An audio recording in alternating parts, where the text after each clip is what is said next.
అసాధ్యాన్ని సుసాధ్యం చేసే శక్తి ఈ తెలుగుదేశానికి ఎన్డీఏకు ఉందని మరొకసారి మీ అందరికి విజ్ఞప్తి చేస్తున్నా.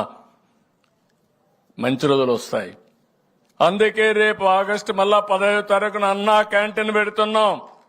గిరిజన ప్రాంతాల్లో అన్ని మండలాల్లో అన్నా క్యాంటీన్ పెట్టే బాధ్యత నాదని మీ అందరికీ హామీ ఇస్తున్నా.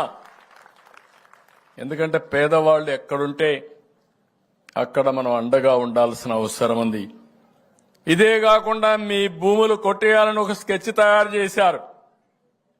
ఆ భూముల్ని కాపాడడానికి ల్యాండ్ టైటిలింగ్ యాక్ట్ కూడా రద్దు చేశాను. ఎక్కడికక్కడ దోపిడీ జరిగింది, భూ కబ్జాలు జరిగాయి, ఆస్తుల్ని కబ్జా చేశారు, బెదిరించారు. అవన్నీ చట్ట ప్రకారం యాక్షన్ తీసుకుంటాం.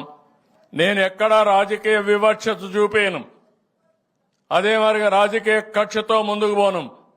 కానీ మన రాష్ట్ర ప్రజల ఖజానా మీకు చెందవలసిన ఆస్తులను దోచేసిన వాళ్ళని శిక్షిస్తా, మళ్ళా కలెక్ట్ చేస్తా. ఆ డబ్బులు తీసుకొచ్చి పేదవాళ్ల కోసమే ఖర్చు పెడతానని మరొక్కసారి మీ అందరికీ హామీ ఇస్తున్నా. కాబట్టి మళ్లీ కోరుతున్నా, ఈ రోజటి నుంచి చైతన్యం 2.0 ప్రారంభమైంది. ఒకప్పుడు 95 తర్వాత చైతన్యం 1 పెట్టాను. ఈరోజు 2.0 ప్రారంభమైంది. 2.0 చైతన్యం మీరు గుర్తుపెట్టుకోవాల్సింది, మీ అందరిలో ఎక్కడ పేదవాడుంటే అక్కడికి వస్తుంది. మీకు కావలసిన వనరులు ఇచ్చి మీ పేదరికం నుంచి పైకి తీసుకొచ్చే బాధ్యత ఈ ప్రభుత్వం తీసుకుంటుందని మరొక్కసారి మీ అందరికీ హామీ ఇస్తూ, మరొకసారి అంతర్జాతీయ ఆదివాసీ దినోత్సవ సందర్భంగా మీ అందరికీ అభినందనలు, శుభాకాంక్షలు.